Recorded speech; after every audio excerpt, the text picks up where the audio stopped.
Tonight we're going with our podcaster panel, and podcasters like to talk, so I basically am here to kind of get them started. We do have a slide of information that was on the screen there that will tell you the basics, so we don't have to do this crazy go down the line. Well, does your podcast have guests? Does your podcast have ads? That's all right here on the slide. So for each of our podcasters tonight, I start out with the one famous question, and Dave O'Neill from Classic Pinball Podcast, I think you've heard this question before. Mm-hmm. With over 1 million podcasts available online today, why should I spend some of my valuable time listening to your podcast? Why not? No, I don't know. We're a different kind of pinball podcast. We have it's a classic point of view of older pinball machines.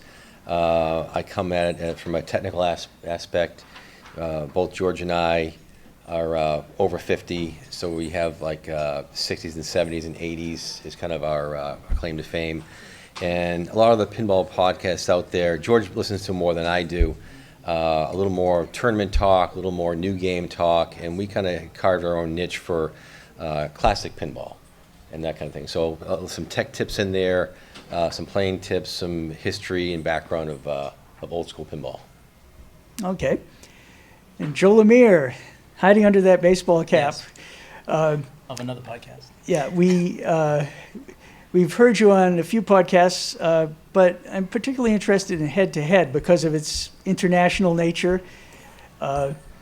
So while it was going, what was the special value proposition of the head-to-head podcast? How did it distinguish itself?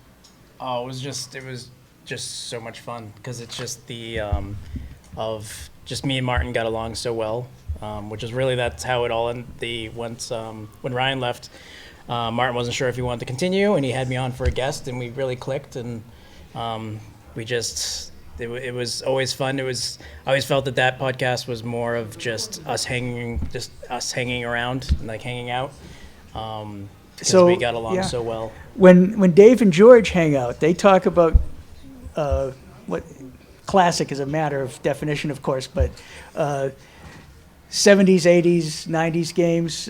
When you were hanging out with Martin, what were you talking about? It's mainly mainly competition, like Dave mentioned. It was competition, new games, talk about the news, stuff like that. And for reference, what's your current ranking in the worldwide pinball player rankings? 60 something. Oh, in the double digits, anyway. Yeah, okay. Yeah. I just finished. Best I think I can say is I just finished 6th at the World Championships at the end of the month. Okay. So and I lost to Eric Stone, so there's nothing wrong with that. Yeah, and you can see how Eric Stone plays tomorrow morning right here in this very seminar room at Pintastic, New England. Yeah, so Lauren, it was always fun because also just getting Martin's perspective because he's from Australia, so it was always fun to try and to get our time zones to link up, and now he's over at Haggis Pinball, so it's cool to get. I still talk to him here and there, but I miss him because it was always just every week. You'd just always look forward to just getting to talk pinball, which is something I love to do, which I think is the same. For all of us up here, yeah. Right. Yes. So Lauren, we've got two New Englanders here because we are trying to have New England content. Tell us about your special value proposition for your podcast. Sure. For everyone who doesn't know me, I am one of the hosts of the Backbox Pinball Podcast. It's a podcast for lady pinballers and their friends. I started the podcast back in 2019 to tell stories of women in pinball. Not to say that their stories weren't being told, but they're maybe weren't out there as prominently. So that's why I had started the podcast, and I brought on my amazing co-host, Rebecca Salem. And our value proposition is that we want to tell the stories that aren't getting told, whether they be female players or international players. We like to have players. We just interviewed some folks from Barcelona. So that's kind of what we bring to the table. And of course, we're the Texans. It took us 12 hours to get here, but we were very excited when we walked out of the Logan Airport. It was 70 degrees. Oh my God, it was so nice. It was so nice. But we're just really excited to be here. Yep, that's the longest day of the year, and the summer solstice, and you're up here to take it easy. Okay, what do you like about like your work so far, you have particular episodes where you felt you really did something spectacular? You know, I love podcasting. I worked in radio for several years. Podcasting feeds my soul.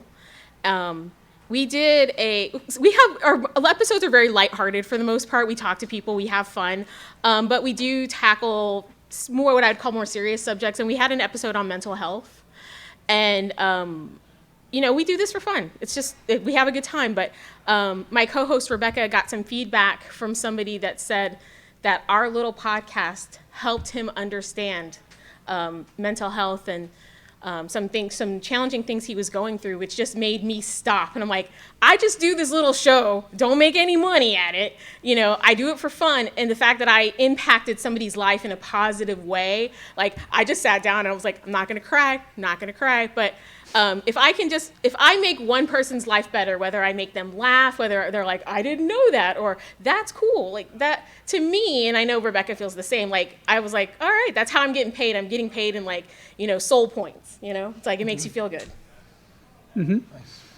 And Super awesome. George and Dave like to talk about places which, you know, when you're a New Englander and they're name checking all, you know, Lincoln Park or Salisbury Beach and all these places that were great pinball locations of the past, now gone, Fun and Games in Framingham. That's enough of an emotional resonance for me, I guess, as a former arcade operator myself. Dave, do you think you have any particular bragging points, like an episode that did something like you really did what you set out to do? Or? Yeah, I always wanted to get in radio years ago, and I don't know, I went to a little bit of college for it, didn't really work out, and became more of a mechanical engineer, electrical engineer. And then when George presented this to me, it's like, I want to do this podcast. I say, dude, I don't really have time. I got a full-time job and I got my pinball business top of it. It's like, but if you want to like kick it off and run it, I'll be there. So it's great because I get to explore working in radio. And then I always loved old-time radio, and I always loved how they do sound effects and different clips and that kind of thing, you know, from the days before TV. And I love that stuff. And so I try to incorporate that now into our latest episodes, maybe the past 10 or 15 episodes, where I'll just throw George different sound effects and different things and different clips. And I watch a lot of movies, so when we're talking about something, I'll make a note to my wife Maureen, who's there as well, and I'll whisper to her, hey, make a note of this, make a note, I got a clip, you know. So then I'll feed George all these clips. And I'd say, lately, you know, maybe like a year or so now, we're kind of bringing the funny, we're bringing lightheartedness to it. So we try to. I'm laughing all the time throughout the podcast, and you always hear me laughing. I crack myself up a lot of times, and you know, I say some dad jokes and that kind of thing. But we try to keep it light, especially during the last couple of years. It was very heavy. The news was heavy. Everybody's kind of bummed out. So we want to try to bring some joy and frivolity back to the world. So that's what we were trying to give back. Mm-hmm. All right, and I guess we could talk generally about how produced you think a podcast ought to be. And anyone want to start with that? Because we're talking about dropping in some stuff, and I think the early days of Classic Pinball Podcast was underproduced, if I may say so. Oh, it was very underproduced. Yeah. Just a tad. Shoestring budget. Yeah. Any comments on what you're aiming for, or what you like in another podcast but doesn't fit for you? I mean, I have a radio background. I know how much work when you hear those very produced things. I'm talking about Chris Franchi, but he's one of them. Yep. When you hear how much time and like, I know how hard that is. It takes time. If you're listening to an hour worth of podcast, at minimum, it took that person 2 hours to edit it. And that's if they didn't do any sound effects. If you're adding sound effects, let's double that. It's going to take them 4 hours to produce that content. So I love it. I will say we farmed ours out to a producer. We actually pay somebody to do that for us because it lets us concentrate on the content. Wow. Because it does take a lot of time, and it's a bit of a a bummer sometimes because like I'm tired. I got a regular job that I have to go to, but and we hired a producer and it's been great. But I feel like you need to strive to be somewhere in the middle. Like you don't want it to sound too slick because I prefer more of a conversational, like we're just hanging out, having a good time. But at the same time, like I love when I hear like sound effects from a machine or kind of just fun sounds because it's just it adds to it because you feel like you're in an arcade. So. Yeah, Yep. It can be like that when, like Jeff is, since he comes from radio, like I mentioned, he's very anal when it comes to everything. It has to be as good as possible. And you'll see, we're taping an episode Saturday, I think. His setup of the equipment he has to be able to play. He has his different clips that he plays on the podcast on demand. He can push buttons and stuff like that. It's ridiculous. I can definitely see that, like why. I mean, as being on two podcasts that kind of stopped because editing is so difficult and they didn't have time to do it anymore. That it's certainly, like I said, so you got to really love it, or that's a good idea of just farming it out to someone else to do it. But yeah, it's I can't imagine how much time like Franchi puts into the Super Awesome Show with the amount of clips and stuff that they have into there. But Jeff shows the show that you were on, the Pinball Players Podcast, a amazingly produced show. Like if you go back and listen to Jeff and Joe's show, I love it. Like the sound effects from the game shows that he would do, the stuff that he would find. I'm like, oh my god, I haven't heard that from like this TV show from back in the day. Yeah, I don't even know where he finds those. I don't know. It's You won't amazing. Yeah. Yeah, that's good. And what if you were to go back into it, Joe? What do you think you would do? I mean, ours isn't technically ended yet because we're gonna be we just decided at this point that we're gonna do an episode every year at Pintastic. Oh, we're honored then. Yeah, we should be doing an episode Saturday. So, and that was really the last episode we did was here in November. Is that when the last show was? Yeah, November. So, and that was so much fun. So, it's pretty much it'll come back if Jeff, his job is so ridiculously time consuming that he just doesn't have time.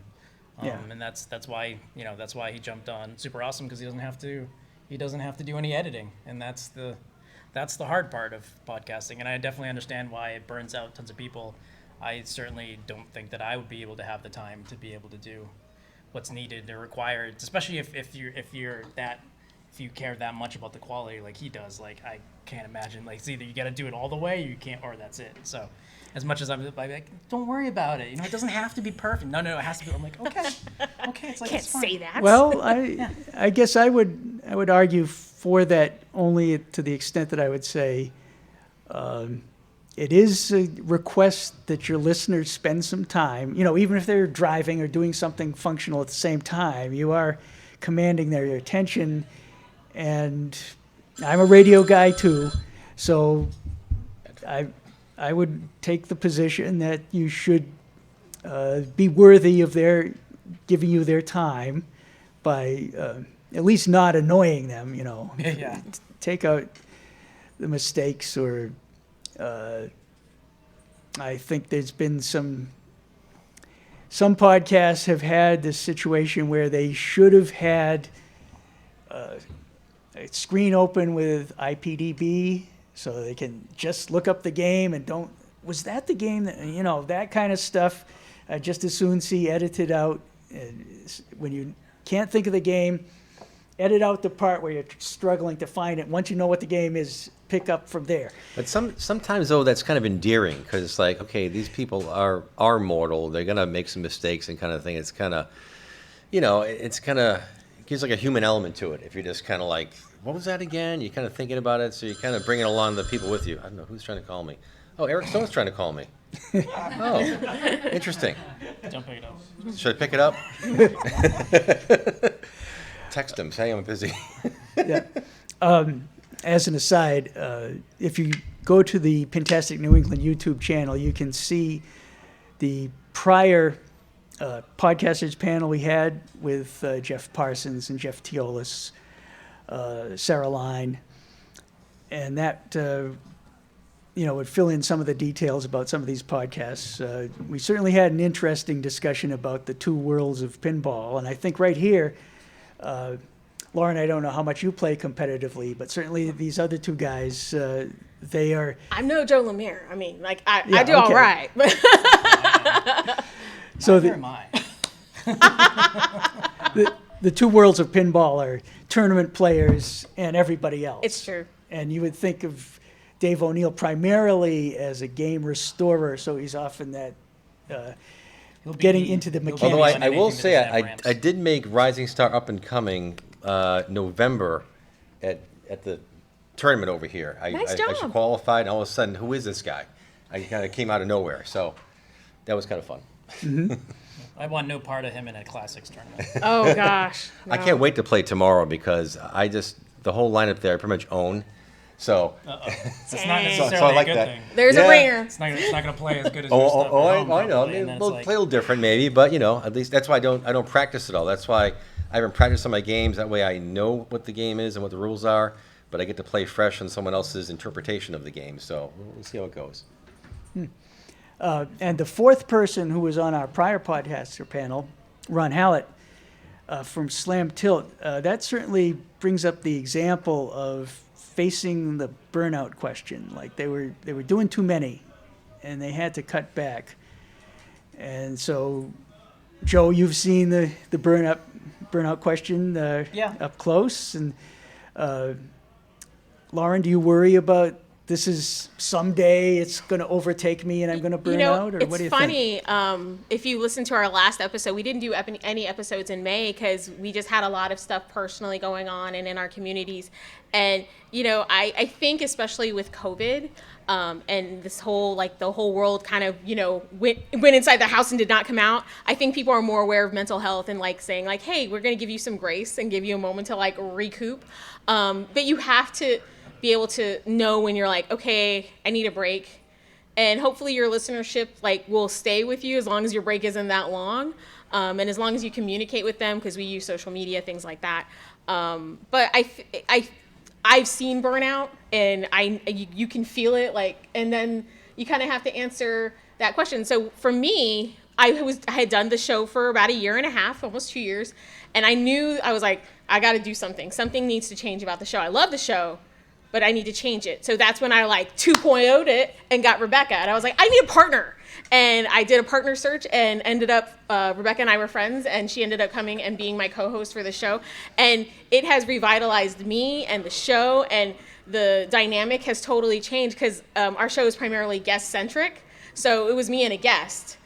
I love all the guests. They're all amazing individuals. But sometimes some guests are a little easier to play tennis with. It's some guests get nervous, and I totally get that. But it's more of I'm trying to pull stuff out of them, whereas some guests it's very conversational. But when you have a co-host, it makes it easier to kind of carry that and kind of work that out. So burnout is a thing. You have to be aware of it, and you have to be able to pivot. I think is either change your content maybe, or do something different. And having Rebecca as my co-host has kind of just pumped new life into the show. So I've really enjoyed it. Yeah, and it all matters really. It's different hosts look at it differently. I know that certainly when it happened, Martin and Jeff were very different with Martin he wanted it was a weekly show and he really wanted to do it weekly, and then when he really couldn't do it weekly anymore, it just kind of was that's it.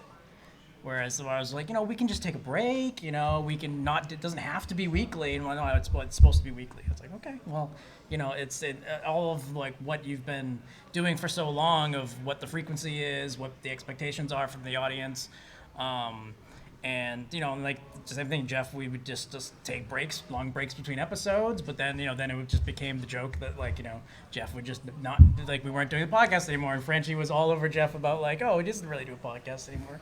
So, and it was all in fun, but, I'm sure that bothered Jeff to some degree because he wanted to do it, but just didn't have the time, so it was just kind of but it all it matters is if how flexible you want to be, and if you can just take a break, and if I guess your audience is fine with doing that, and then once you take the break, is it that much is it better now? You're wow, my life's been so much better not having to worry about having to do all this stuff. So it's I can definitely say from both directions. I imagine that, and sometimes when you put a lot of work into the stuff, and then and sometimes you get a lot of negative comments about stuff that I'm sure doesn't help with wanting to continue when you're struggling to put out episodes. So.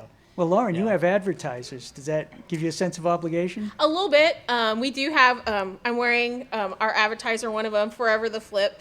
He does custom hoodies, but we also have a sponsor, District Cutlery. It's tough because it's like, hey, we love you. Don't leave us, but we got to take a break. And our listeners, along with our sponsors, like what we do. So as long they've been very very flexible, very understanding. But you also do feel a sense of obligation, people, and not just to the advertisers, but also to our listeners, because our listeners they email us, they text us, or they DM us on Instagram. Where you at? Is everything okay? Because they become part of your extended pin family, and they're just, where's the next show? Is everything okay? And those kind of things. So there is a sense of obligation not only to our listeners but also to our sponsors. So I try to not freak out about it too much, but sometimes it's just like, hey man, we got to take a break. Like, life happens. So With George and I, he'll always, he's got some time in his hands. He, takes care of the house, that kind of thing, does his projects he's got going on, but he's all done working. He's retired.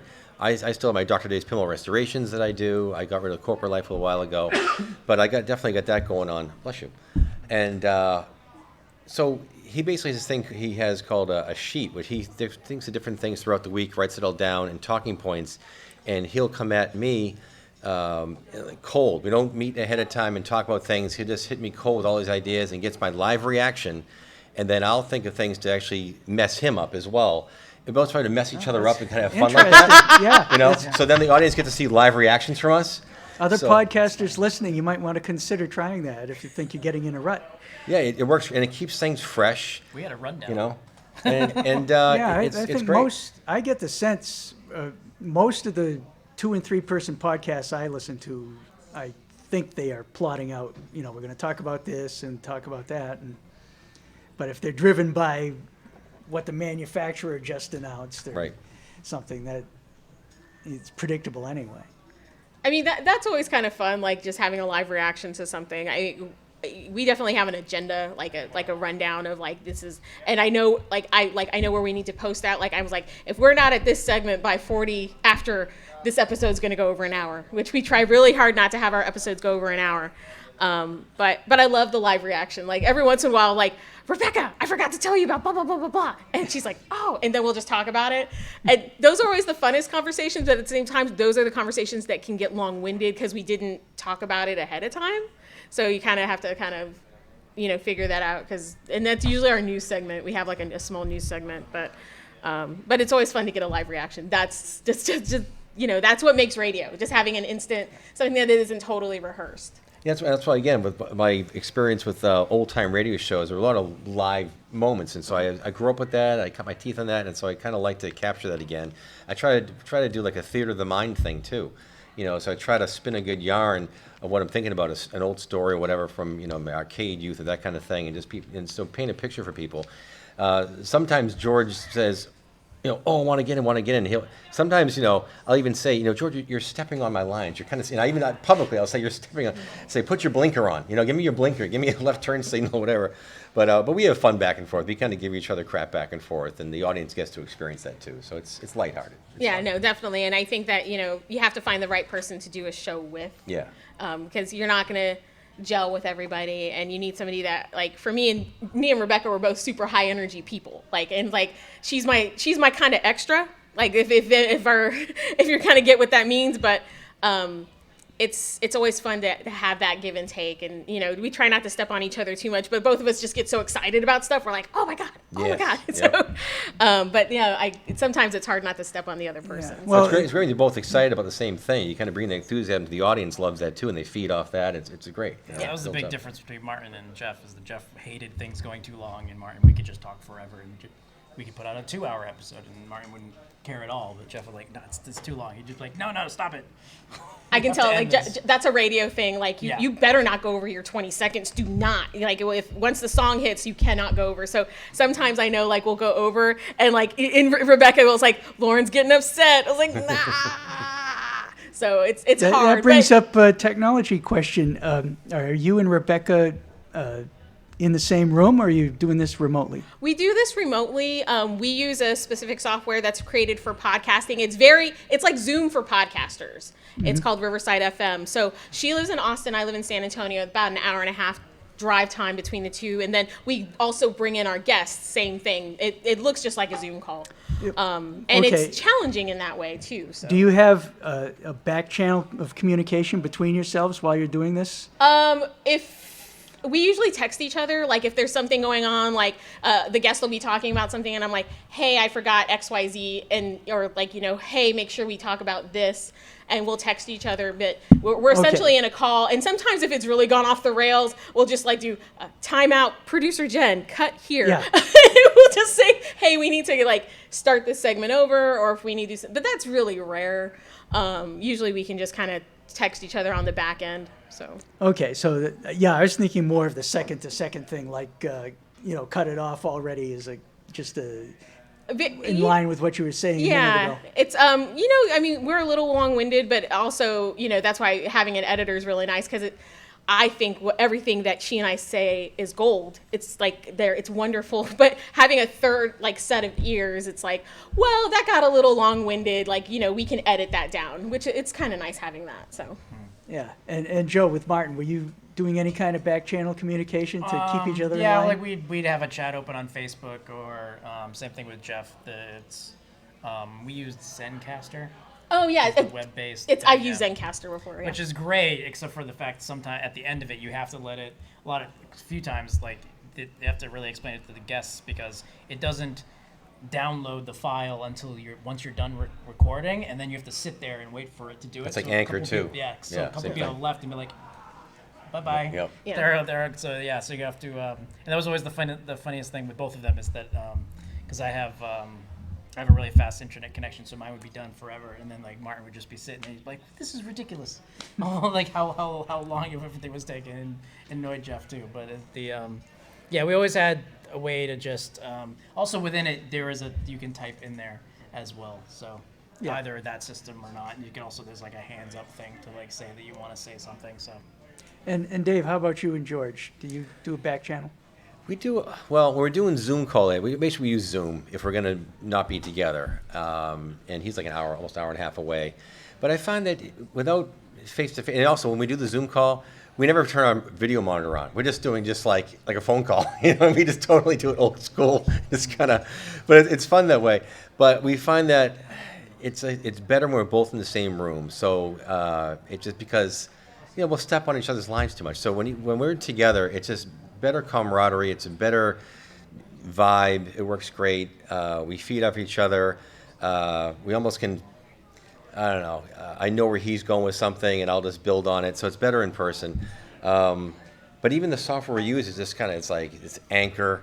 We'd like to get knowledgeable about some real sound recording software to use and that kind of thing. Get updated, and that would be kind of cool. Because right now I just did a sound effect the other day.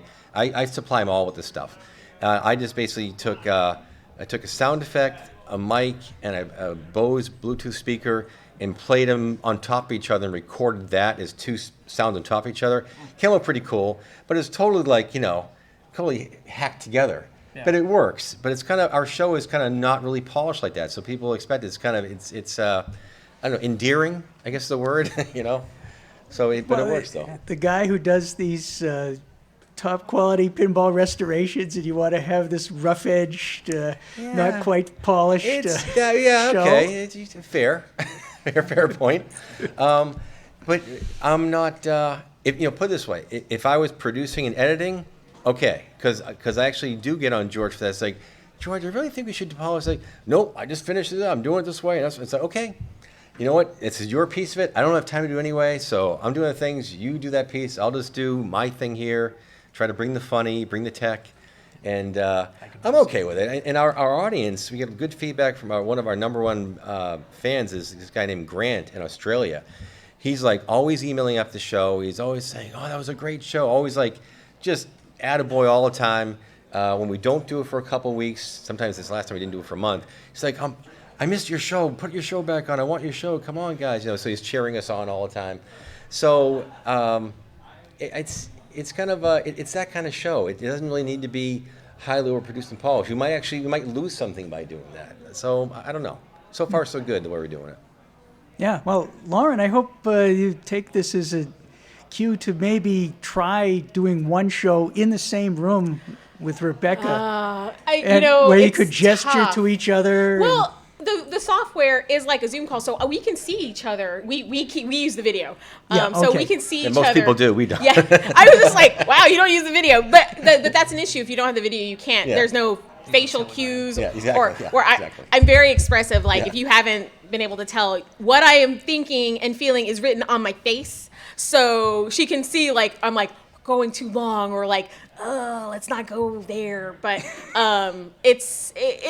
there is magic. There is magic recording live together. Like I know this, but this is the next best thing that we have. Also, because we're a guest-driven show, we always have to have that technology because we have guests from all over the world. So it works. Although we don't normally we try to warn our guests like, hey, we're going to be able to see you. But the first thing they say, you're not recording this, are you? And I'm like, no one will see what you look like. It's okay. It's just for us. But our guests always freak out like, wait, I thought this was a podcast. They're in their pajamas. Yeah, they're in their PJs, hair's like whatever. And I'm like, it's fine. It's just for us to see each other. Yeah. The in-person episodes are always the best. Yeah. This will be our third Pintastic episode, I think, and it's always my favorite episode. And also, we just drag people in, drag our friends in to talk and everything like that. So, it's, that's. And we were just talking before we went on. Rebecca and I were hitting our 100th episode, and we're like, right. well, maybe we should do one live, 4th of July weekend, because that's going to be about the time it hits. So maybe we will do something live. It'll be totally fun. No pressure. No pressure. Yeah. I just said something. It's going to be awkward if we don't do Don't it. worry. Well, No one's recording this. No. you're going to do your post-Pintastic wrap-up? Yes, we're going to be out there recording interviews and bits in here and talking about the show. That's kind of what we like to do, is go and get all these mini interviews and kind of splice them together and do a recap that way. Well, we try to have our podcaster table, We heard. We're very but I excited don't about know where it went to. We will go We find have a it. specially shaped table. It's interesting, though. You're trying to bring the pinball culture, and I think in tomorrow's session with Lauren and Rebecca, we'll get more into this. You've got to do a lot with your voices that is about art, is about playing techniques, is about certain devices on the play field. So you've set a big challenge compared to other topics that a podcast could cover. That there's so much there and some of the parts that in other podcasts that really drag for me is when people just sort of are talking about, I like that game, and they name a shot. And again, I might be driving, and I don't want to be doing too much picturing of particular playfield devices in my mind while I'm driving. And, so keeping more to just the general excitement, or talking about things that I can follow, of course, the tournament standings and something like that.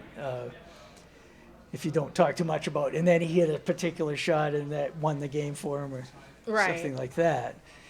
And it's interesting also because in the 1990s, the principal way of conveying the culture, I think, was zines like this. This is one of the most prominent pinball zines, multi-ball, went for 22 issues.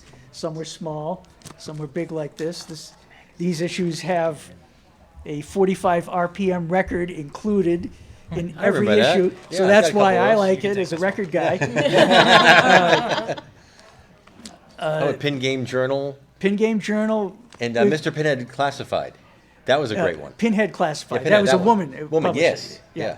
Yep. So Kelty Altemuller Yes. from Tulsa, Oklahoma, did about 25 issues of I have them all. Pinhead Classified, and then there were other zines that, like Silver Knight, I think did 4 issues or something. So there's, but these guys really got a lot of momentum, got very slick, and they were starting from a point of, we don't want to talk to factory people. We just talk to random players we run into at arcades and stuff. And there were a lot of Maine, New Hampshire, and Massachusetts people involved in the founding of this. So I got in with them early.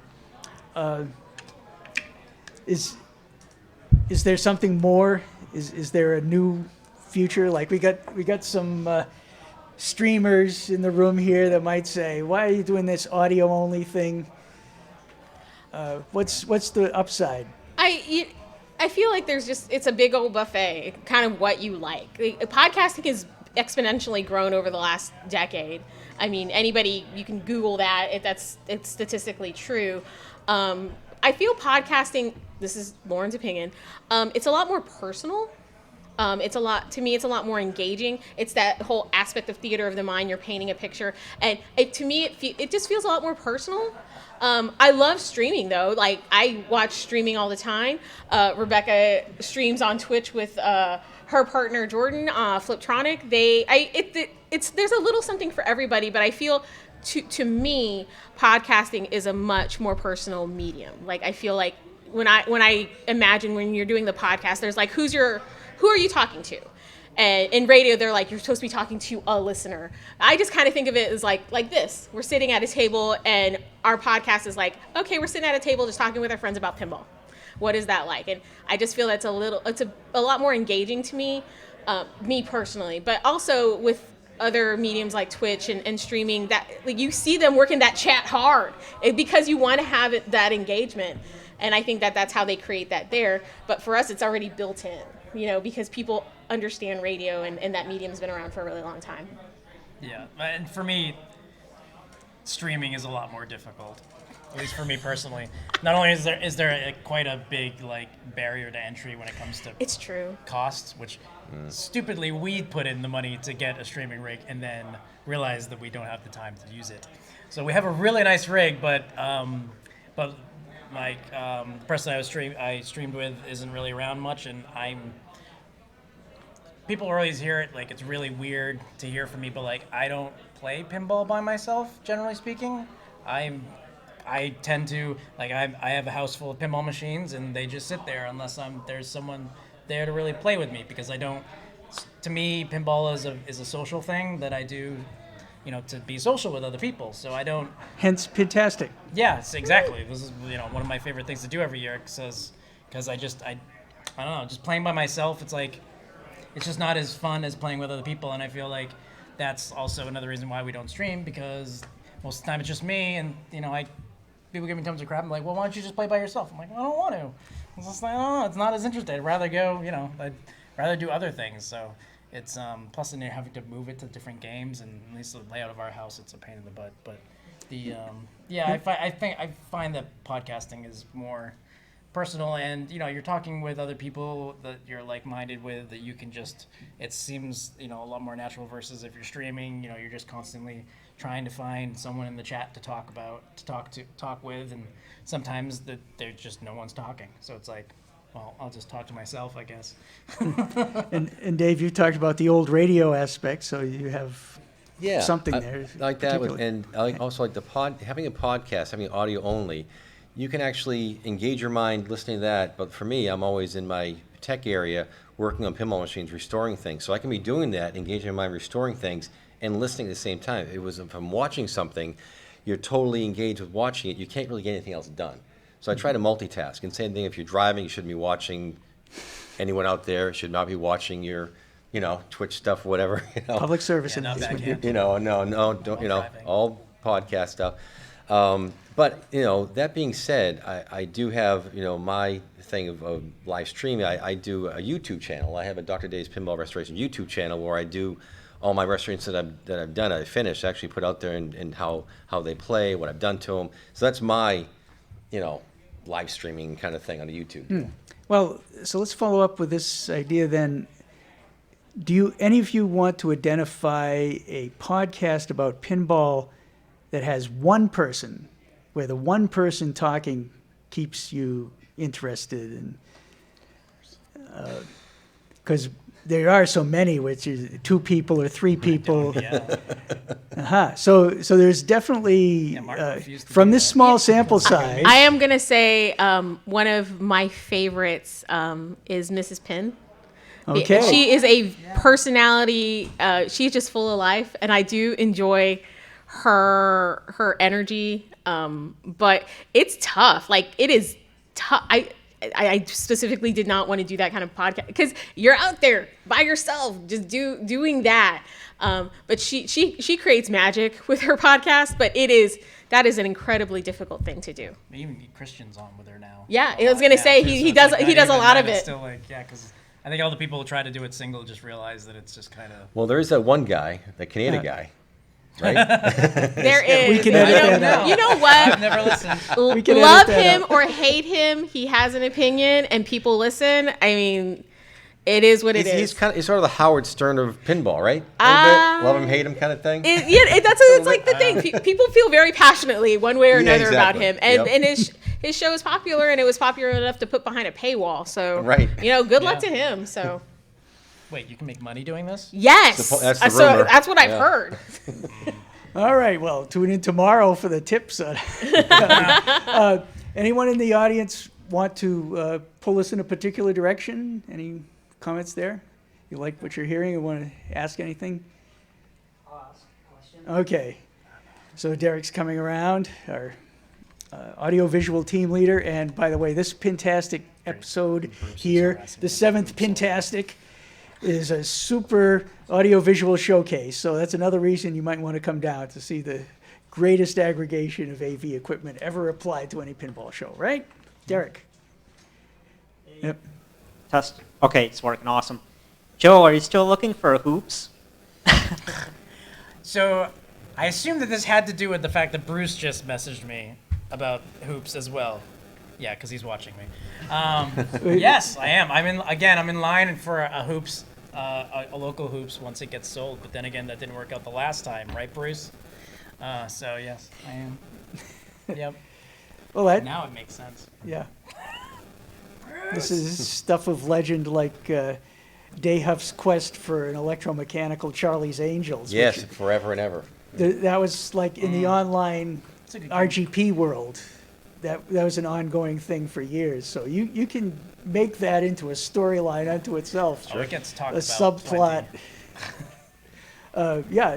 Do you guys have continuing subplots of updates on some controversy or thing that's happening to the you? last one, there's always something spicy. I wouldn't want to say spicy, but there's the endless saga of Lauren trying to find a night moves. Night moves would be like my hoops, or like and then It's the cocktail table. it is the cocktail table. It's ridiculous. I love it. It's just so bad that it's good. It jumped the shark. But the latest thing was I found out that Rebecca had an obscene amount of unread email notifications, and it became a thing. Like, we had listeners from all over write in and tell me about the tens of thousands of email notifications on their phone, and I cried on the inside because I have a 0 email box rule, and I thought Rebecca did too, and I found out she did not, and I'm like, I don't know if you can share my inbox anymore. But it's like, it's funny stuff. You know where the emails went. Yeah, You thought you were deleting emails. She thought I just deleted everything. Yeah, I Read didn't them know all? what No wonder why you the have no files. time. I know. I put them in folders. I was like, Rebecca, they're in folders. I hid them. But we created this whole like subplot for Okay. like 4 or 5 episodes. If you can edit tomorrow's presentation, you should put in something about things to establish with your podcasting partner. Compare notes about the lifestyles. Email styles. Yeah, so you know. I had a beautiful Caribbean cruise you could have had. That's kind of a sister game. Just sold it. I though. know it's very similar. So Okay, so plot lines, continuing. Continuing saga. Yeah, I'd say the Rush LE I bought, my first new in box game ever. 'Cause I'm a big Rush fan. That has ramps. It does have ramps. It certainly does. very weird. Isn't Yeah, it it's weird? not very classic. strange. Very out of character for me. I know. And people couldn't believe when I bought it. It's like, well, I'm a Rush fan. I'm going to give this a shot. And Great game, and I ponied up $1 for it, and I put about another $1,000 worth of mods and toys, and I'm gonna go and do this whole full thing in it and go crazy in the game. In fact, so crazy, I didn't really get to play the game much. I'm so busy working on the game and fixing its quirks and putting all the stuff in, putting a couple subwoofers on it, and it sounds fantastic. It shakes the room. But after a while, after a couple months, I go, I'd really rather play Bally Hocus Pocus right now. So George kept calling it my dollhouse because I put dolls in there and so forth, and they're action figures, darn it. All right, I see another question coming in from a ringer, Mr. Fliptronic. You have a question? Yeah, so we're all obviously here because of pinball. Is there maybe another hobby that if you had the chance to podcast about, what would it be? I know for our last podcaster panel, that would have been drinking, but For me, it'd probably be board gaming or Board gaming, amusement okay. or roller coasters, because I'm a coaster enthusiast as well. Oh, But that's cool. I have like a Cedar 200 Point. Cedar Point, man. Yep. But I own like 200 board games, so that's my other main hobby. Yeah. yeah, it's roller coasters is another one that's it's got that visual component. How are you going to bring that across? Yep. Or are you going to take your phone with Oh, you yeah, I and have no idea about record that one. while Probably you be board ride? gaming. And Dwight has actually designed a board game. In fact, nobody knows that. That's why me and him are like best friends. I've tried to get him here. They won't let him come here. It's very sad. But yeah, Dwight Sullivan, pinball designer, designed board games first. That's awesome. What a cool fact. I know. I love that. Yep. Oh my, pinball takes up so much of my time. Like, I wish I had other hobbies. It takes up so much of my time because I run Bells along with, like a Bells chapter, along with doing all of my competitive stuff and the podcast and everything else. Probably my biggest hobby, if you were going to call it that, is baking. I love to cook and bake, and it's really, cooking podcasts are kind of hard because you really got to go theater of the mind for that one. It's hard to do a cooking podcast, but it would probably be on baking in particular. For me, I don't know. I'd live, breathe, and eat pinball. So I can't think doing other podcasts besides that. I got nothing. okay, well, I know it was a stretch. I was like, baking? I'm sure there are podcasts for that because there's podcasts for everything. Podcast for everything. There is whatever you are into, like somebody has made a podcast for it. Maybe there's only like 3 episodes, but there is a podcast out there for you. It exists. Like, All right. look at how many pinball podcasts there are. Like, Yeah. it's Yeah, it's we'll always be able to do a lot of these panels, even, trying to have different podcasts represented every time. So all of you podcasters out there listening to this one or watching this on YouTube, contact me for future podcaster panels here at Pintastic New England. Any parting shots? Except for Final Bruce. remarks? This was a lot of fun. It was a great opportunity, and the biggest thing I can, depending on who watches this, if you want to do a podcast, do it. Get started. I think that's where there's always this idea that it has to be perfect. You'll get to perfect. Don't listen to your first couple episodes; they'll make you sad. But That's true. just get started. feeling. Like, I think that whatever you're into, whether it be pinball or whatever, just. And this is for anything, but particularly for podcasting, just do it. Just do it, and don't listen to the first couple episodes ever again. So. All right. Anyone else? Last remarks. All right. So we did end on time. Yay. Tournament. Radio style. So All right. off to the tournament and all the other exciting things going on at Pintastic New England. And our seminar program resumes Friday morning, 9:30 a.m. Eastern with Eric Stone. Thanks, everybody. Thank you.